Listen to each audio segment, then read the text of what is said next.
Hello everyone, चलिए देखते हैं 14 नवंबर के मोस्ट इम्पॉर्टेंट करंट अफेयर क्या क्या है जो हमारे एग्जाम के लिए बहुत ज़्यादा ज़रूरी है। तो सबसे पहले वीडियो की शुरुआत करते हैं हम कोटेशन से। तो आज का कोटेशन है, समस्याओं के समाधान खोजने वाला व्यक्ति ही सफलताओं की सत्ता प्राप्त करता है। यानी कि जिस इंसान की लाइफ में समस्या आता है और वो उसका समाधान खोज लेता है तो वही अंततः सफल होता है। जब भी आपकी लाइफ में कोई भी प्रॉब्लम आए तो आपको घबराना नहीं है। आपको एक ऐसा व्यक्तित्व अपने अंदर उत्पन्न करना चाहिए कि आप हर एक समस्या का समाधान खोजने में माहिर हो जाओ। आप किसी भी जब अपोजिट कोई परिस्थिति आए तो आप डगमगाइए मत, घबराइए मत, टेंशन मत आइए। आप इतना पॉजिटिव रहिए, इतना पॉजिटिव फुल अंदर से इतना पॉजिटिव वाइब्स आनी चाहिए कि हर एक समस्या में आपको तुरंत आपका माइंड टेंशन न लेकर के सॉल्यूशन खोजने पे विचार करना स्टार्ट कर दे। यानी कि आपका माइंड बिल्कुल सॉल्यूशन ओरिएंटेड होनी चाहिए। ओके, टेंशन नहीं लेना है, अपने पर्सनालिटी को पॉजिटिव बनाइए। और हर सफलता का यही राज होता है कि जो माइंडसेट अच्छा रखता है वही अंततः सफल होता है। ओके, तो पॉजिटिव माइंडसेट अपना रखिए।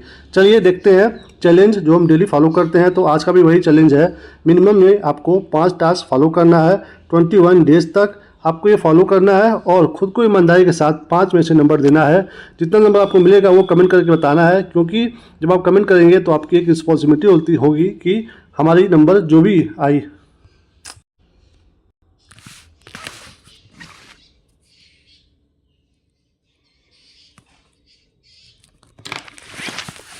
तो चलिए शुरू करते हैं। ओके, चलिए देखते हैं हम डेली की तरह चैलेंज। तो आज का भी चैलेंज वही है कि आपको मिनिमम ये 5 टास्क फॉलो करना है 21 डेज तक। सिंपली ये फॉलो करिए और ख़ुद को ईमानदारी के साथ 5 में से नंबर दे करके बताइए आप कमेंट में कि आपको 3 नंबर मिला, 2 नंबर मिला, 5 नंबर मिला। जो भी मिलेगा वो कमेंट करके बताना है मिनिमम 21 डेज तक। उसके बाद ये आपका हैबिट बन जाएगा जो आपको किसी भी एग्जाम को क्रैक करने में बहुत मदद करेगा। इसको फॉलो करने में बस 1% सफल हो रहे हैं, तो हम सबको मिल करके उस 1% में आना है एट एनी रेट। कोई समस्या हो इसको फॉलो करने में तो आप कमेंट करके हमसे पूछिए, हम आपकी बिल्कुल मदद करेंगे। ओके, चलिए देखते हैं आज का सभी मोस्ट इंपॉर्टेंट करंट अफेयर क्या क्या है।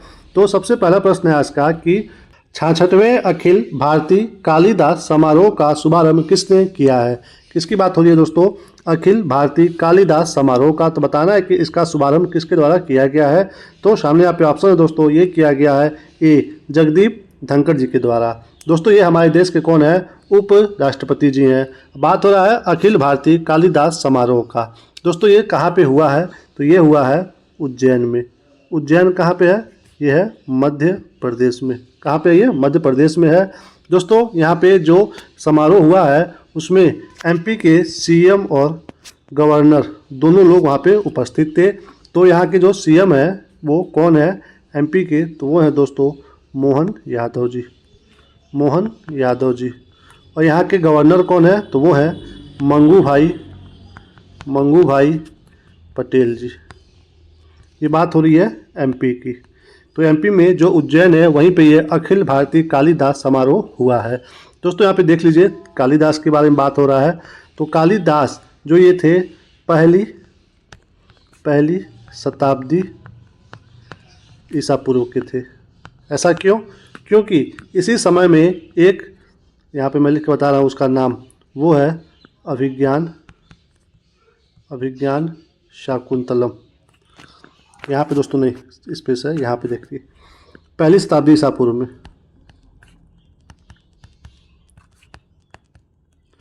क्योंकि इन्होंने दोस्तों शुंग शासन के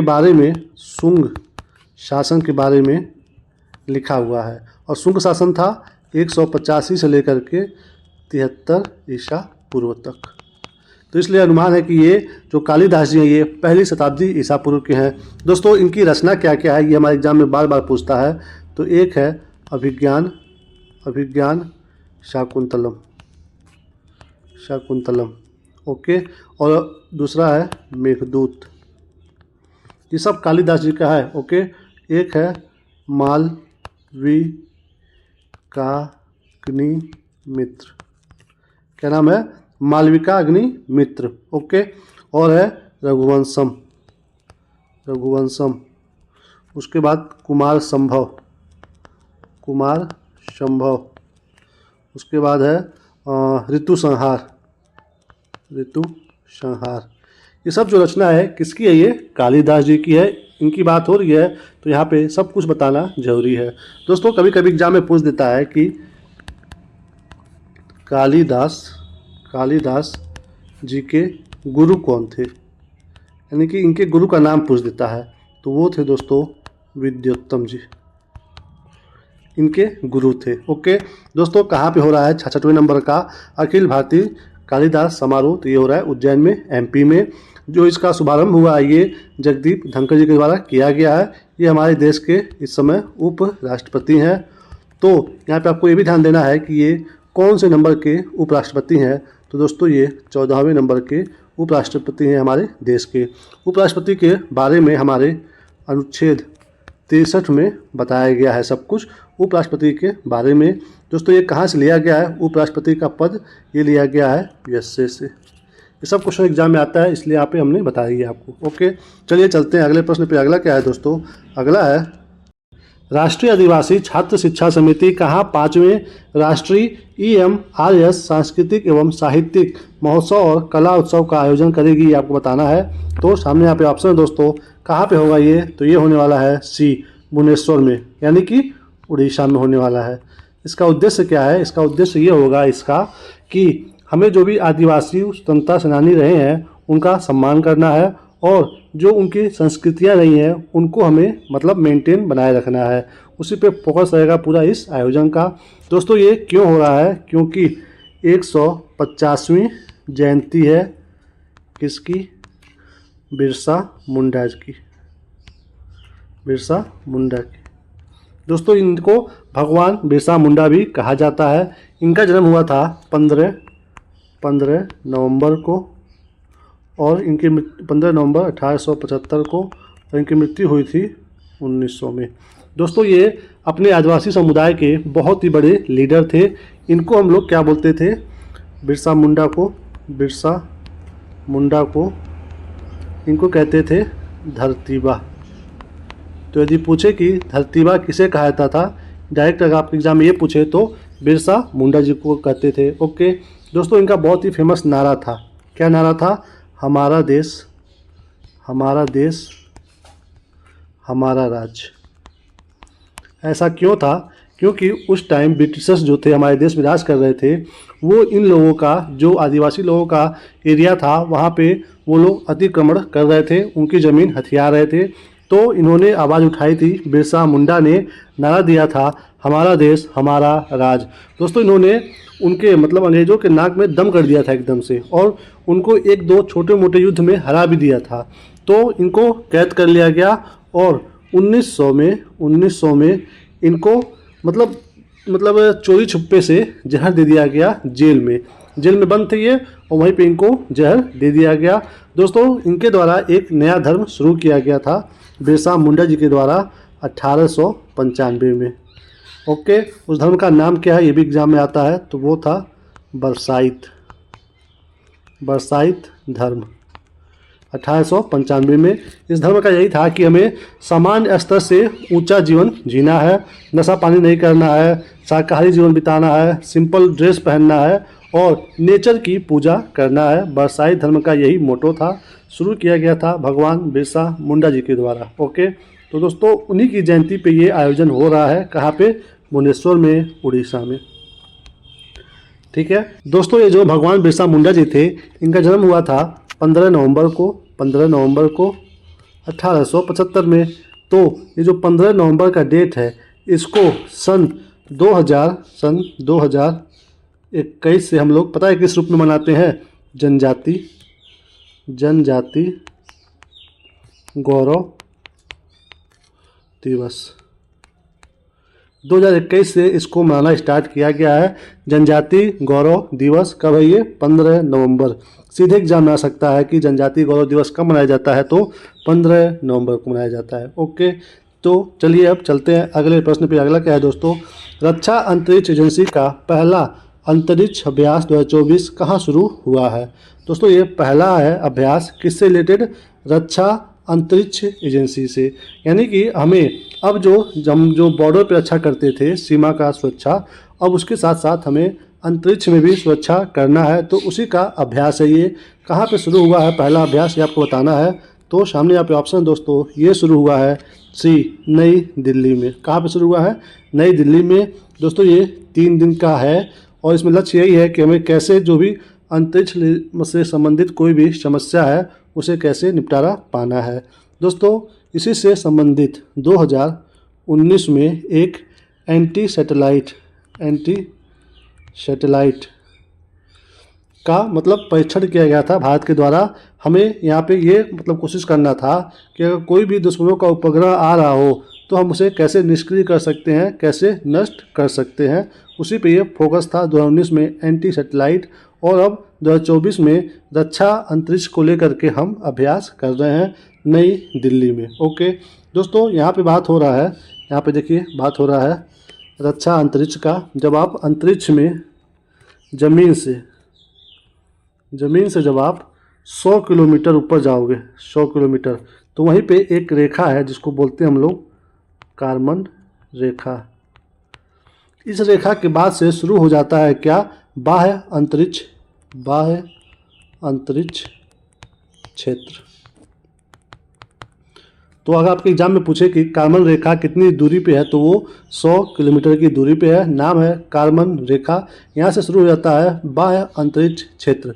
और बाह्य अंतरिक्ष क्षेत्र से रिलेटेड हमारे पास एक संधि भी है, बाह्य अंतरिक्ष संधि। बाह्य अंतरिक्ष संधि वो है 1967 की है। ओके, इसमें हमने ये कोशिश किया था कि इस संधि के तहत कि हमें कैसे शांतिपूर्वक मतलब शांति तरीके से बाह्य अंतरिक्ष में कोई भी काम करना है, बिल्कुल शांतिपूर्वक। दोस्तों ये संधि कब हुआ है ये भी हमारे एग्जाम में आ सकता है कि बाह्य अंतरिक्ष संधि कब हुई थी, तो 1967 में। चलिए चलते हैं अगले प्रश्न पे। अगला क्या है दोस्तों?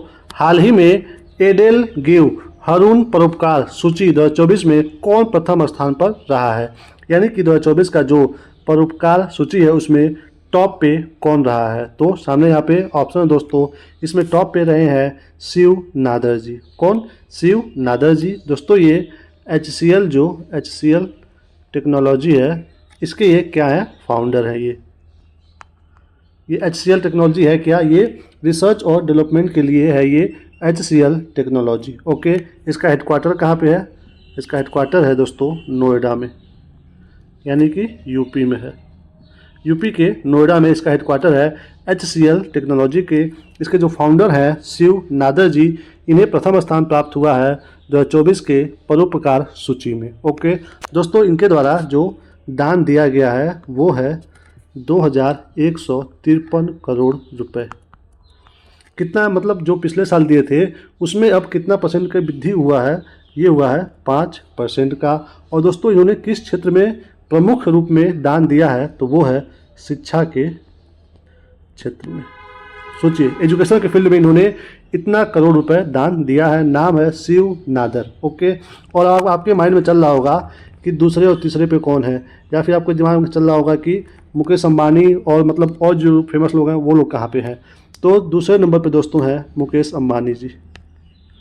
इनके द्वारा कितना दिया गया है दान? ये बस 407 करोड़ रुपए दिए हैं। सोचिए कहाँ पे शिव नादर जी 2153 करोड़, 2000 और ये 407 दिए हुए हैं। ओके, और ये पिछली बार जो दिए थे उसमें 8% की बढ़ोतरी के साथ दिए हुए हैं ये। और इनका मेन फोकस क्या है, किस एरिया में दिए हैं ये?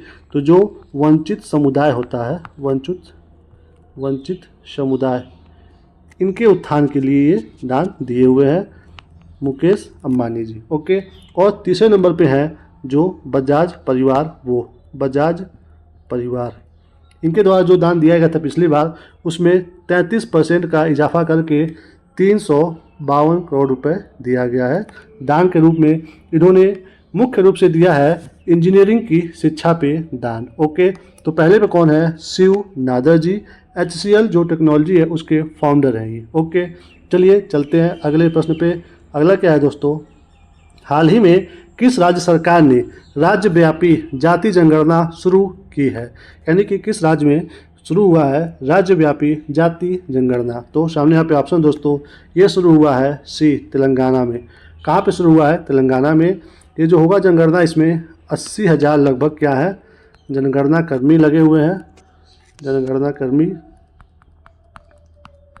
और ये 33 जिलों में होगा तेलंगाना के। ये 30 नवंबर तक कंप्लीट हो जाएगा। दोस्तों यहाँ पे बात हो रहा है जनगणना का। तो ये सबसे पहली बार कब शुरू हुआ था? तो ये शुरू हुआ था दोस्तों 1872 में। जनगणना सबसे पहली बार शुरू हुआ था। शुरू किया गया था दोस्तों ये किसके द्वारा? लॉर्ड मेयो के द्वारा। आपने ये चीज़ पढ़ा होगा, तो आपने क्या ये पढ़ा है कभी कि जो सबसे पहला जनगणना था उसमें कितने क्वेश्चन रखे गए थे? तो वो दोस्तों 17 क्वेश्चन रखे गए थे सबसे पहली बार। ओके, उसके बाद बहुत ही व्यापक स्तर पे संपूर्ण जनगणना हुई थी 1881 में। 1881 में ये किया गया था रिपन जी के द्वारा। इसके बाद से फिर हर 10 साल पे होना स्टार्ट हुआ 1881 से। इसमें कितने क्वेश्चन थे उस समय? तो उसमें 12 क्वेश्चन इसमें पूछे गए थे उस समय के जनगणना में। ओके, और दोस्तों जो पहला जनगणना हुआ था, सबसे पहला जनगणना अपने भारत में, उसके यानी कि पहले जनगणना आयुक्त कौन है, ये भी हमारे एग्जाम में पूछता है। तो हमारे देश के सबसे पहले जनगणना आयुक्त थे, वो थे W.C. प्लोडेन। उस समय अंग्रेजों का शासन था तो नो डाउट उनके ही आयुक्त होंगे। तो नाम है W.C. प्लोडेन। ओके दोस्तों, अभी प्रेजेंट टाइम में यानी कि पिछला जो 2011 में हुआ था जनगणना, वो 15वां यानी कि 15 बार हो चुका है। अब जो 2021 में होता वो होता 16वें नंबर का। लेकिन आपको पता ही होगा कि कोविड की वजह से ये टल गया है और अभी तक ये नहीं हो पाया है। तो जो 2011 में हुआ था, इसमें दोस्तों टोटल 29 प्रश्न शामिल थे और इसके जनगणना आयुक्त कौन थे? तो वो थे C. चंद्र मौली जी। अब देखिए जो 2021 में होने वाला था अभी तक नहीं हुआ, यानी कि 16वां, ये कब होगा, कैसे शुरू होगा, जैसे इसके बारे में कोई नया अपडेट आएगा वो हम देखेंगे। बात हो रहा है दोस्तों जनगणना का, तो आपको सबसे पहले पता होना चाहिए कि किसके शासनकाल में सबसे पहली बार जनगणना शुरू हुई थी। तो वो शुरू हुआ था मौर्य वंश में। मौर्य वंश में सोचिए कितना पुराना है ये भारत का जनगणना। ओके, उस समय इस वंश में जो भी व्यापारी थे, कृषक थे, जो कुम्हार थे और जो बढ़े हुए जो मतलब जो भी कारीगर थे उस समय, उनका जनगणना किया गया था मौर्य साम्राज्य में। ओके, और दोस्तों यहाँ पे बात हो रहा है जाति जनगणना का। Okay, caste census. तो ये दोस्तों लास्ट बार कब हुआ था? 1931 में, यानी कि इंडिया लेवल पे, पूरे इंडिया लेवल पे 1931 में हुआ था जाति जनगणना। उसके बाद से बस नॉर्मल जनगणना चल रही है। जाति से संबंधित कोई भी जनगणना 1931 के बाद से नहीं हुई है पूरे भारत स्तर पे। ओके, हाँ राज्य अलग अलग कर रहे हैं, अभी बिहार किया था, अब यहाँ पे तेलंगाना में शुरू हो गया है, लेकिन पूरे इंडिया लेवल पे जाति जो जनगणना है वो 1931 में लास्ट बार हुआ था। उसके बाद पूरे भारत स्तर पे नहीं हुआ है। ओके, तो ये सब था जनगणना के बारे में। चलिए चलते हैं अगले प्रश्न पे। अगला क्या है दोस्तों? अंतर्राष्ट्रीय लावी मेला किस राज्य में शुरू हुआ है? यानी कि ये जो लावी मेला है अंतर्राष्ट्रीय लेवल का किस राज्य में शुरू हुआ है, ये आपको बताना है। तो सामने यहाँ पे ऑप्शन है, ये दोस्तों शुरू हुआ है डी, हिमाचल प्रदेश में। हिमाचल प्रदेश में शिमला में ये शुरू हुआ है। ये हर साल होता है, हर साल। क्यों होता है ये? क्योंकि लगभग 300 साल पहले भारत और तिब्बत के बीच में 1679 से 84 के बीच में क्या हुआ था? व्यापारिक संधि हुआ था। तभी से उसी की स्मृति में इसको यहाँ पे मतलब मेला लगाया जाता है। ये टोटली एक तरह से क्या है? व्यापारिक मेला है। और इस मेले में सांस्कृतिक चीज़ों का भी मिलन होता है भारत और ये तिब्बत के बीच में। ओके, भारत और तिब्बत के बीच में होता है ये। दोस्तों इसका उद्घाटन किसके द्वारा किया गया है इस मेले का? तो यहाँ के जो गवर्नर हैं हिमाचल प्रदेश के, इनके द्वारा इसका उद्घाटन किया गया है। तो कौन है? वो है दोस्तों शिव प्रताप शुक्ल जी। ये है हिमाचल प्रदेश के प्रेजेंट टाइम में गवर्नर। ओके, चलिए यहाँ पे देख लीजिए सीएम भी। सीएम कौन है यहाँ के प्रेजेंट टाइम में? तो वो है सुखविंदर सिंह सुक्खू। ये हैं प्रेजेंट टाइम में हिमाचल प्रदेश के सीएम। ओके दोस्तों, अभी कुछ दिन पहले ही एक नेशनल पार्क यहाँ का चर्चा में था। क्या आप लोग को याद है, हमने पढ़ाया था, वो है दुर्गेश नेशनल पार्क। क्यों चर्चा में था ये? क्योंकि इसको मिला था IGBC का प्रमाण पत्र। क्यों ये मिला था प्रमाण पत्र? क्योंकि इसने दोस्तों जो भी मतलब वहाँ पे कंस्ट्रक्शन करवाया हुआ है वो बिल्कुल पर्यावरण के अनुकूल है, इसीलिए इसको ये प्रमाण पत्र मिला है। IGBC को मतलब जो पुरस्कार होता है ये इसको प्राप्त हुआ है। तो एग्जाम में आपके सीधे क्वेश्चन आ सकता है कि चर्चा में रहा दुर्गेश नेशनल पार्क किस राज्य में स्थित है, तो वो हिमाचल प्रदेश में है। ओके, तो लावी मेला भी वहीं पे शुरू हुआ है। चलिए चलते हैं अगले प्रश्न पे। अगला क्या है दोस्तों, हाल ही में तीसरा भारत ऑस्ट्रेलिया संयुक्त सैन्य अभ्यास, नाम है आस्ट्रा हिंद, कहाँ शुरू हुआ है? दोस्तों ये जो अभ्यास है इसमें नाम में ही है आस्ट्रा, तो आपको ये नहीं पूछेगा किस देश के साथ हो रहा है, क्योंकि नाम में ही वो है, तो पूछेगा कहाँ पे हो रहा है। सामने यहाँ पे ऑप्शन है दोस्तों, ये हो रहा है पुणे में। कहाँ पे हो रहा है? पुणे में। ये तीसरे नंबर का है दोस्तों। ये हर साल बारी बारी चेंज होता है। इस बार भारत में हो रहा है तो अगली बार फिर से कहाँ पे होगा? ऑस्ट्रेलिया में होगा।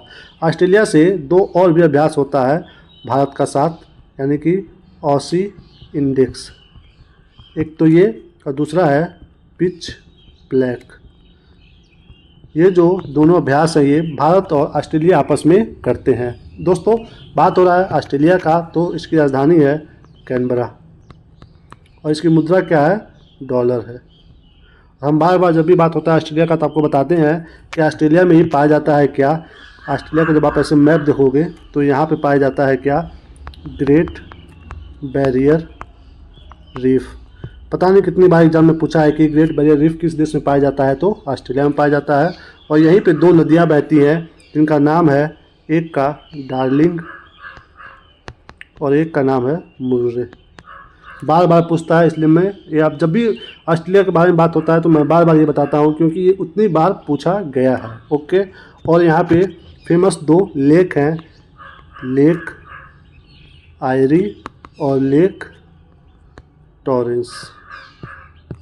और ऑस्ट्रेलिया और न्यूजीलैंड के बीच में कौन सा सागर है? तो वो है तस्मान सागर। ये सब क्वेश्चन बार बार आता है, हम इसलिए बार बार बताते हैं आपको। चलिए चलते हैं अगले प्रश्न पे। अगला क्या है दोस्तों, हाल ही में जारी हेनले पासपोर्ट इंडेक्स 2024 में कौन प्रथम स्थान पर रहा है? यानी कि किस देश का जो पासपोर्ट है वो सबसे टॉप लेवल का है? तो सामने यहाँ पे ऑप्शन दोस्तों, तो वो है किसका? सिंगापुर का। किसका है? सिंगापुर का। दोस्तों इसमें देखा जाता है कि किस देश का पासपोर्ट बहुत ही ताकतवर है, यानी कि सिंगापुर के लोगों को मतलब वीज़ा फ्री मतलब मैक्सिमम देशों में ये वीज़ा फ्री घूम सकते हैं सिंगापुर के लोग, इसलिए बोलते हैं कि यहाँ का पासपोर्ट बहुत ही ताकतवर है। तो ये जो हेनले पासपोर्ट इंडेक्स 2024 का है, टॉप पे तो सिंगापुर है।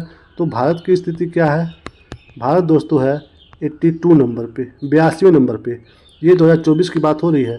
इससे पहले जो 2023 का था इसमें 80 नंबर पे था, यानी कि 2 स्थान और नीचे चला गया है भारत का पासपोर्ट 2024 में, यानी कि 2 स्थान नीचे घिसका है भारत। ओके दोस्तों, बात हो रहा है सिंगापुर का, तो सिंगापुर का जो राजधानी है वो सिंगापुर ही है। ओके, और इसकी जो मुद्रा है वो है डॉलर। दोस्तों जब आप मैप में भारत का यहाँ पे देखोगे, नक्शा यहाँ पे है, और भारत से इस दिशा में यहाँ पे एक मलेशिया देश है, मलेशिया के जस्ट नीचे यहाँ पे है कौन सा देश? सिंगापुर। ओके, तो जब आप सिंगापुर का मैप देखोगे तो ये कुछ ऐसा है ये, और इसके यहाँ पे छोटे छोटे बहुत ही द्वीप हैं, वो सब सिंगापुर में ही शामिल हैं, और उनका नाम है PULAU, यानी कि पुलाव नाम है। ओके, यहाँ पे इन सब का नाम पुलाव ही है। ओके, तो अगर आपके एग्जाम में पूछे कि पुलाव जो द्वीप है वो किस देश में स्थित है, तो सिंगापुर में है। ओके, ये एग्जाम में बार बार आता है। और एक और है यहाँ पे एक द्वीप है, वो भी बार बार एग्जाम में आता है, ये है सिंगापुर। और यहाँ पे जो द्वीप है उसका नाम है, मैं यहाँ पे लिख के बता रहा हूँ, उसका नाम है सेंतोसा आइलैंड। ये भी बार बार एग्जाम में पूछता है कि सेंतोसा आइलैंड किस देश में है, तो ये भी सिंगापुर में है। यानी कि पुलाव नामक और सेंतोसा नामक जो द्वीप है ये दोनों कहाँ पे हैं? सिंगापुर देश में है। इसकी राजधानी सिंगापुर ही है। करेंसी है डॉलर। और जो दोस्तों इस बार का हेनले पासपोर्ट इंडेक्स 2024 का आया है, इसमें प्रथम स्थान सिंगापुर का है, भारत का है 82 नंबर पे। ओके, चलिए चलते हैं अगले प्रश्न पे। अगला क्या है दोस्तों? हाल ही में भारत और कौन सा देश जल संसाधन और ऊर्जा सहयोग में तेजी लाने पर सहमत हुए हैं? यानी कि जल संसाधन के क्षेत्र में भारत किस देश के साथ सहयोग करेगा? तो सामने यहाँ पे ऑप्शन दोस्तों किस देश के साथ हो रहा है? तो ये बी, नेपाल के साथ हो रहा है। किसके साथ? नेपाल के साथ हो रहा है। दोस्तों ये जो परियोजना है यहाँ पे नाम है पंचेश्वर बहुउद्देशीय परियोजना। ये कहाँ पे है? नेपाल में है। भारत के सहयोग से वहाँ पे भी बन रहा है। और एक और है, उसका नाम है अरुण तृतीय जल विद्युत परियोजना। ये भी कहाँ पे है? नेपाल में है। ये दोनों परियोजना इंपॉर्टेंट है, एग्जाम में आने की संभावना ज़्यादा है।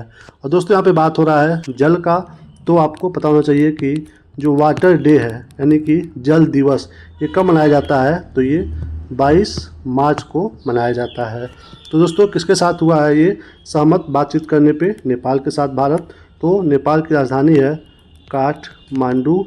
और नेपाल की मुद्रा क्या है? तो वो है दोस्तों नेपाली रुपया। यानी कि इसका नाम भी रुपया ही है, बट नाम में लास्ट में क्या जुटा हुआ है? नेपाली ऐड हुआ है। ओके, हमने कुछ दिन पहले नेपाल के बारे में पढ़ा था कि नेपाल में ही हुआ है क्या? प्राचीन वैदिक ज्ञान के लिए वहाँ पे सम्मेलन हुआ है। किसके लिए? प्राचीन वैदिक ज्ञान और आधुनिक विज्ञान का एक साथ सम्मेलन हुआ है। हमने वहाँ पे आपको बताया था कि जो चारवाक जो हमारा दर्शन है उसके चारवाक हैं, न्याय के जो दर्शन है उसके गौतम उसके रचयिता हैं, जो योग जो दर्शन है उसके पतंजलि हैं, वैशेषिक जो दर्शन है उसके कौन है? महर्षि कणाद हैं। और जो सांख्य दर्शन है उसके कौन है रचयिता? तो वो कपिल जी हैं। हमने बताया था। ओके, इसी के साथ इस वीडियो को हम यहीं पे समाप्त करते हैं। Thank you for watching. इस वीडियो से आपकी थोड़ी सी भी जानकारी बढ़ी हो, थोड़ी सी भी, तो प्लीज़ चैनल को सब्सक्राइब जरूर करिए, वीडियो को लाइक करिए, शेयर करिए और एक कमेंट करके आप जरूर बताइए कि आपको वीडियो कैसा लगा, अच्छा या बुरा।